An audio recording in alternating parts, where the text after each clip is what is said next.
အစ်စုကအုတ်ထုတ်ရဲ့အပေါ်ပိုင်းကနေပြီးတော့စထိုးပါမယ်ပထမဦးဆုံး magic ring ထဲမှာ double crochet 73ကထိုးပါမယ် magic ring ထိုးဖို့အတွက်ဆိုရင်လက်နှစ်ချောင်းပေါ်မှာခြေကိုတင်မယ်လက်မလေးကလက်သကျွေးနာလေးကိုဖိမယ်ဖိပြီးတော့တစ်ပတ်နှစ်ပတ်ပြီးတဲ့အခါကျရင်ခြေကလက်ညှိုးရဲ့အောက်ကိုဝင်ပြီးတော့လက်မရဲ့အောက်နားလေးမှာခြေကိုဖိထားပါမယ်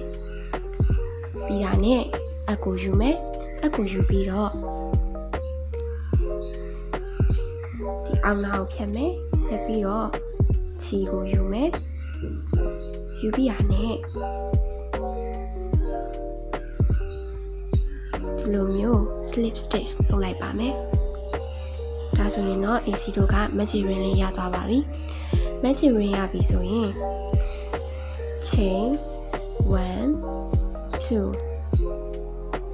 chain နှစ်ခါထိုးပါမယ်ထိုးပြီးတာနဲ့ double crochet စထိုးပါမယ် double crochet ထိုးဖို့အတွက်ဆိုရင်ခြေကို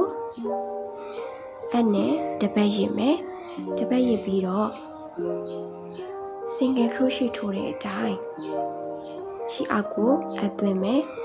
ပြီးတော့ခြေကိုယူမယ်ယူပြီးဆိုရင်ဒီအထဲမှာကွင်း3ကွင်းရပါလိမ့်မယ်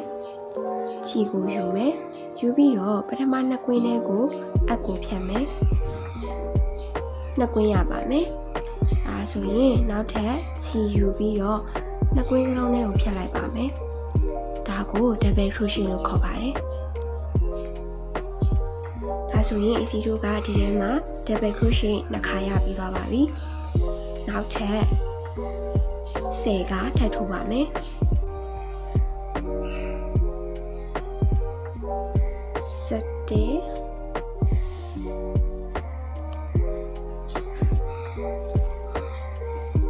စနစ်ဒီ magic ring ထဲမှာ1 2 3 4 5 6 7 8 9 10 11 12 ဒီတို့က double crochet 12ခါထိုးထားပါတယ်ဒါပြီးတာနဲ့ moment တိုင်း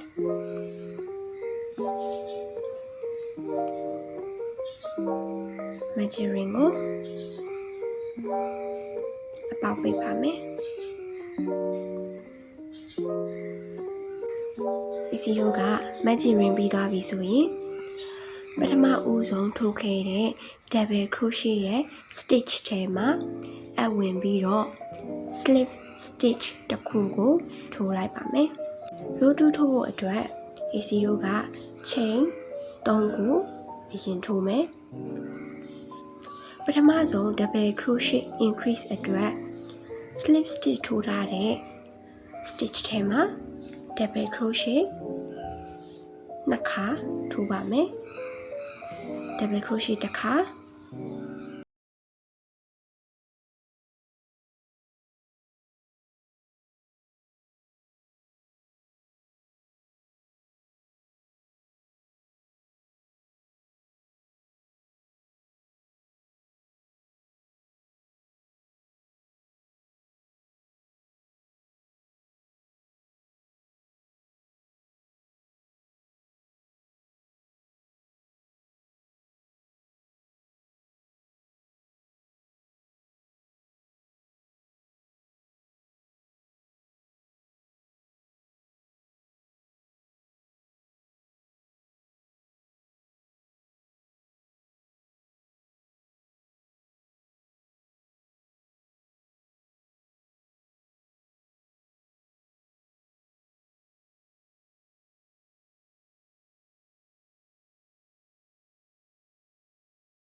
ရတဲ့ stitch တွေကို double crochet တစ်ခါထိုးမယ်ပြီးတာနဲ့သူ့ရဲ့ base stitch တွေကို double crochet တစ်ခါထိုးမယ်ပြီးတာနဲ့နောက်ထပ် stitch တွေကို double crochet increase ထိုးပါမယ်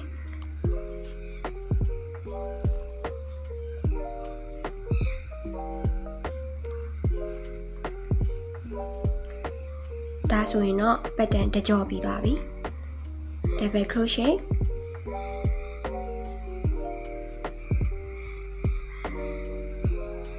တစ်ခါထိုးမယ်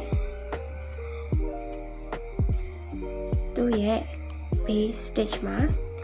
double crochet တစ်ခါထိုးမယ်နောက်ထပ် stitch မှာ double crochet increase ထိုးပါမယ်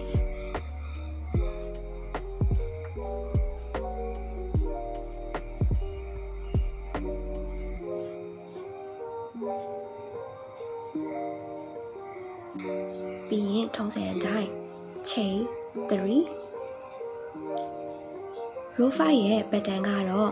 double crochet 3 ကပြီးတာနဲ့ double crochet increase double crochet 3 က double crochet increase အဲ့လိုမျိုးကိုထပ်ခါထိုးသွားပါမယ်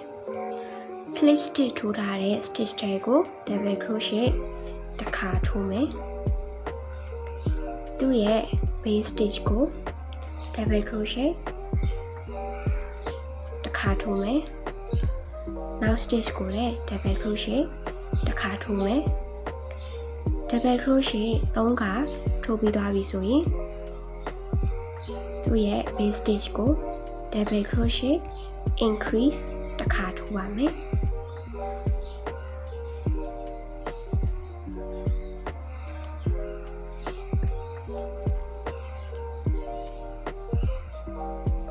double crochet တစ်ခါ double crochet နှစ်ခါ double crochet 3 ခါပြီးတာနဲ့ increase double crochet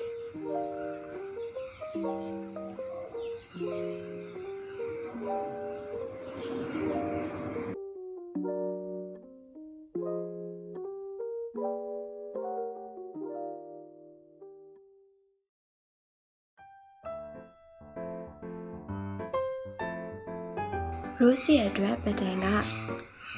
double crochet 4 ကပြီးတာနဲ့ double crochet increase ဆိုပြီးတော့ထပ်ခါထိုးသွားပါမယ် slip stitch ထိုးထားတဲ့ stitch ထဲမှာ double crochet တစ်ခါသူ့ရဲ့ base stitch မှာ double crochet တစ်ခါ base stitch မှာ double crochet တစ်ခါနောက်ထပ် base stitch မှာ double crochet တစ်ခါဒီလိုမျိုး double crochet 4 ခါပြီးသွားတာနဲ့ double crochet increase ကိုသူတို့ရဲ့ base stitch မှာထိုးပါမယ်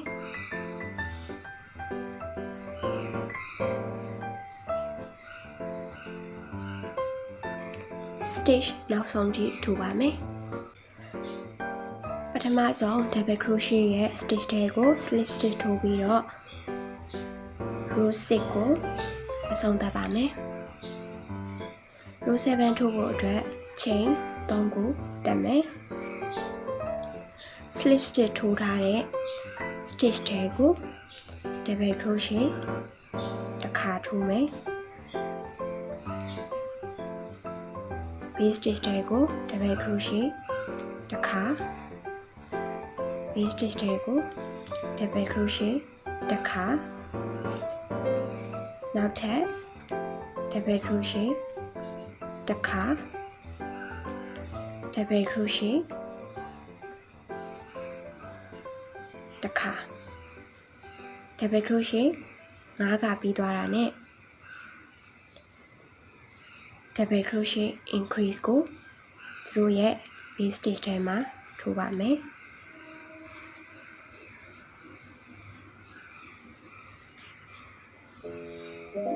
double crochet 5က double crochet increase တစ်ခါဒီလိုပုံစံကို stitch တွေကုန်တဲ့အထိထိုးသွားပါမယ် chain 3 double crochet 6ခါနဲ့ double crochet increase တစ်ခါထိုးသွားမှာဖြစ်ပါတယ်ဒါဆိုရင် slip stitch ထိုးထားတဲ့ stitch တွေကို double crochet တစ်ခါ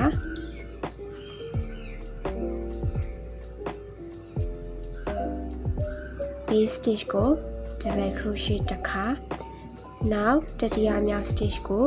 double crochet တစ်ခါချုပ်ထားမြောက် stitch ကို double crochet တစ်ခါဒီစမမြောက်မှာ double crochet တစ်ခါနဲ့နောက်ပြီးမှ double crochet တစ်ခါထိုးပါမယ်6ခါပြီးရနဲ့သူ့ရဲ့ base stitch မှာ double crochet increase တစ်ခါထိုးပါမယ်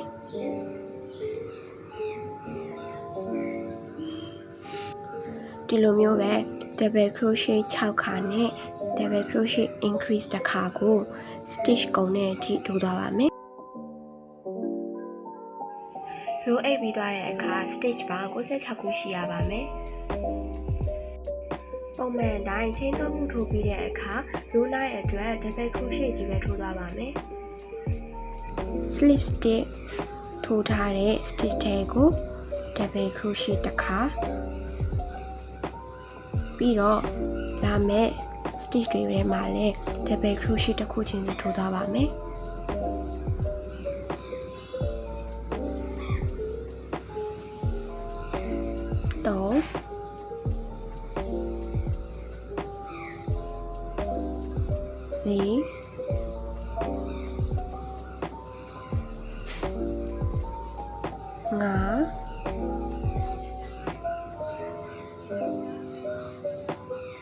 4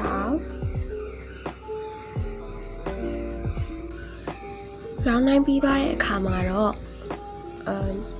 project ကဒီလိုအခွက်ကလေးဖြစ်နေပြီပေါ့နော်ဒါဆိုရင်အုတ်ထုပ်ရဲ့အမြင့်ဆက်ထိုးဖို့အတွက် row တစ်ခုချင်းစီမှာ double crochet 96တိုင်နဲ့နောက်ထပ်9တန်းထိုးသွားပါမယ်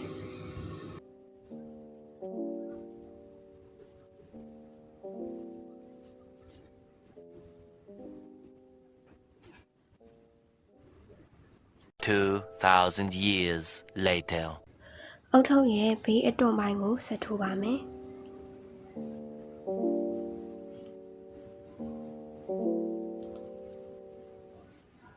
ထုံးစံအတိုင်း chain 3ခုတက်မယ်ပြီးတာနဲ့ stitch တစ်ခုချင်းစီတိုင်းမှာ double crochet increase ကိုထိုးသွားပါမယ်ပထမ stitch မှာ double crochet increase တစ်ခုပြီးတာနဲ့နောက်ဒုတိယ stitch မှာ double crochet increase တစ်ခုနောက်တတိယ stitch မှာလည်း double crochet increase တစ်ခုအဆုံးထိထိုးသွားပါမယ်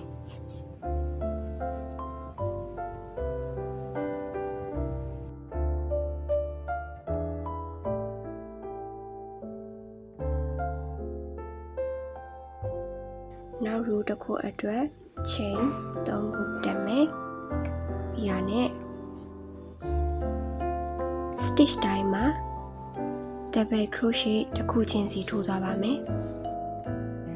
ဒီလိုမျိုးကိုစုစုပေါင်း3တန်းထိုးပါမယ်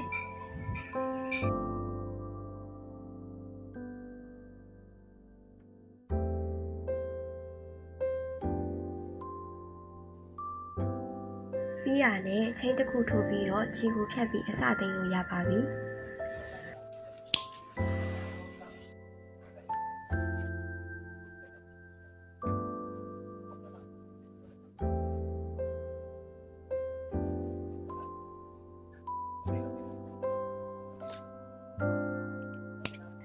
အခုကစပြီး reindeer ရဲ့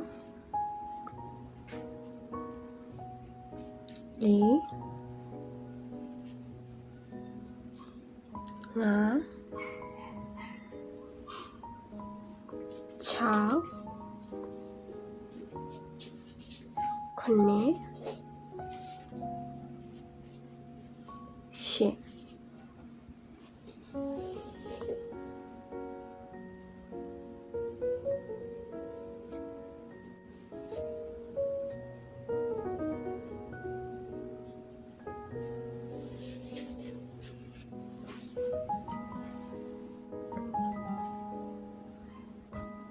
ဒီကွင်းရဲ့အောက်ခြေက stitch မှာ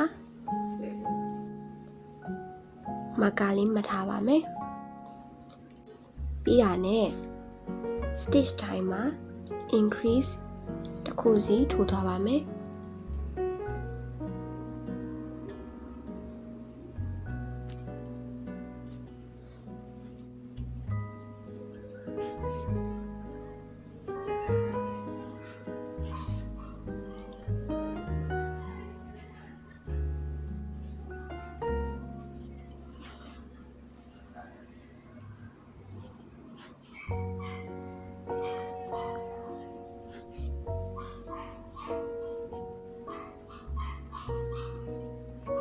နောက်လာမယ့် row 6ခုမှာတော့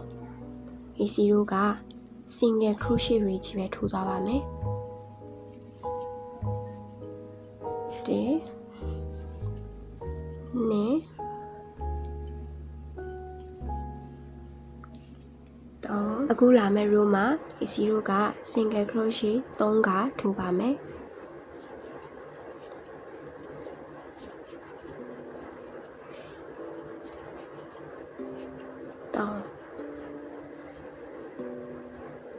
ပြီးတာနဲ့ increase single crochet 2ခါထိုးပါမယ် increase တစ်ခါ increase 2ခါ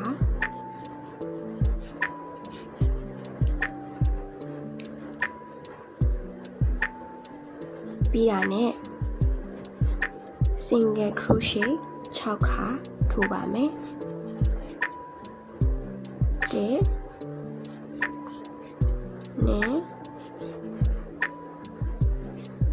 2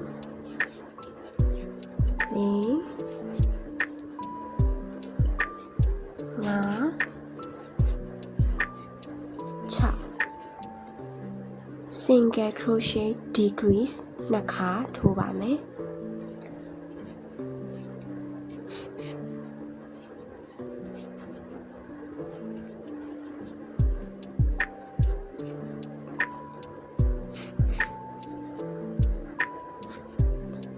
ကျန်တဲ့နောက်ဆုံးတစ်ခုမှာတော့ AC တို့ကရိုးရိုး single crochet တစ်ခုကိုပဲထိုးလိုက်ပါမယ်နောက် row 9ခုမှာ single crochet တွေထိုးပြီးတော့ချီစတက်ပါမယ်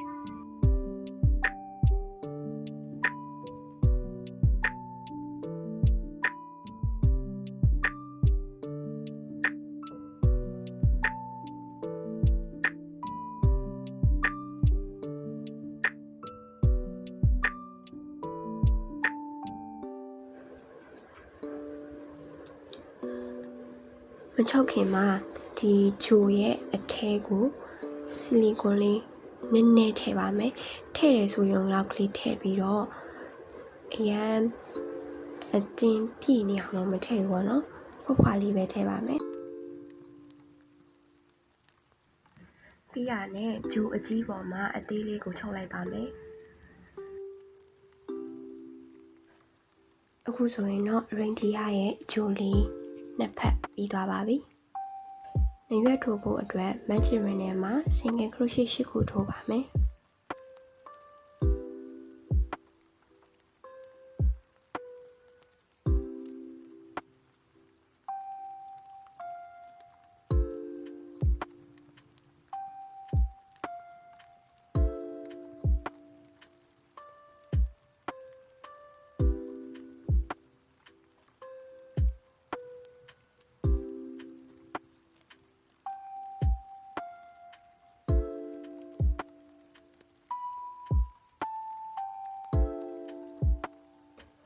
row 2ရဲ့ပထမဆုံး stitch မှာ AC တို့က single crochet ထိုးပါမယ်ဒုတိယမြောက် stitch မှာ single crochet increase ထိုးပါမယ်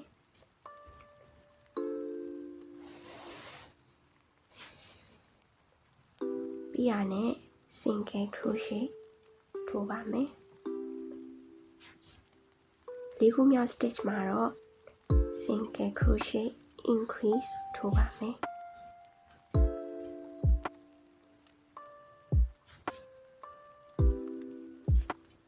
ပြီးရနဲ့ single crochet နောက်တစ်ခုမှာ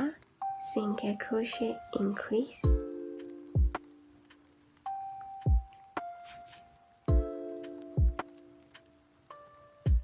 single crochet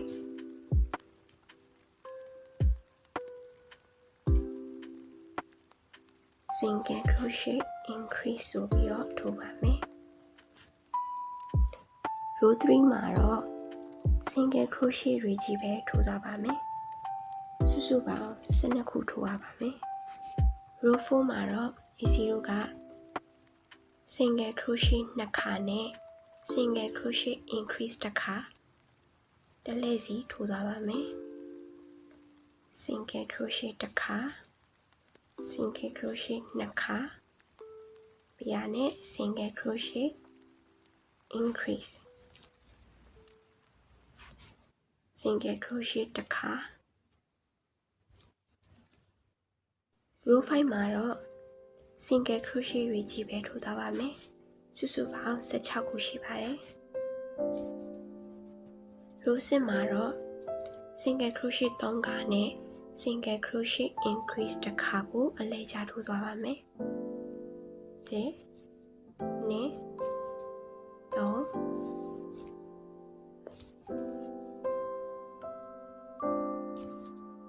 increase 1 row 7ကနေ row 9 ထိ row 3ခုကို single crochet တွေကြီးပဲထိုးသွားပါမယ်တစ်တန်းစီမှာ single crochet 20စီရှိပါတယ်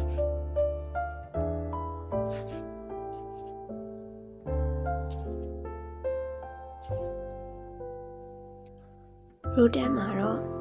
single crochet 3ခါနဲ့ single crochet decrease တစ်ခါကိုအလဲကျထိုးသွားပါမယ်2 3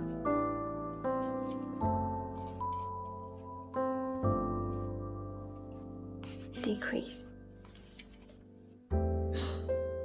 1 2 row 11မှာတော့ single crochet တွေကြီးပဲထိုးသွားပါမယ်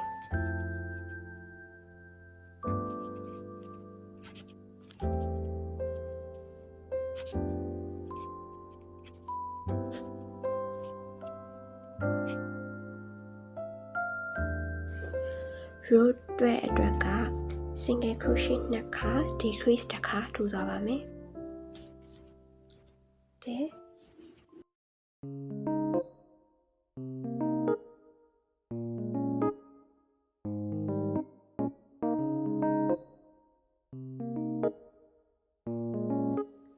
ဒီ row မှာတော့ single crochet တွေကြီးပဲထိုးသွားပါမယ်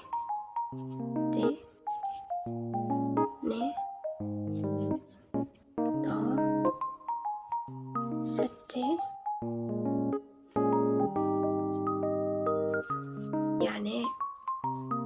single crochet တစ်ခါ decrease တစ်ခါ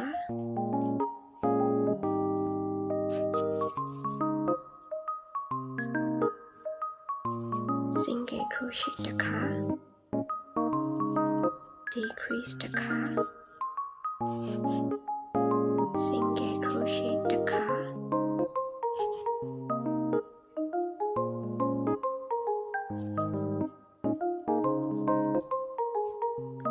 decrease တစ်ခါ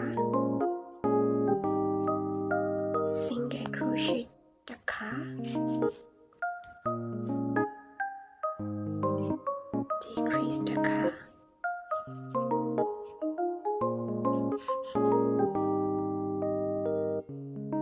ဒီချိပြီးသွားပြီဆိုရင်တော့ကျိုးရှိရှိချမ်းပြီးအဆုံးသတ်လို့ရပါပြီ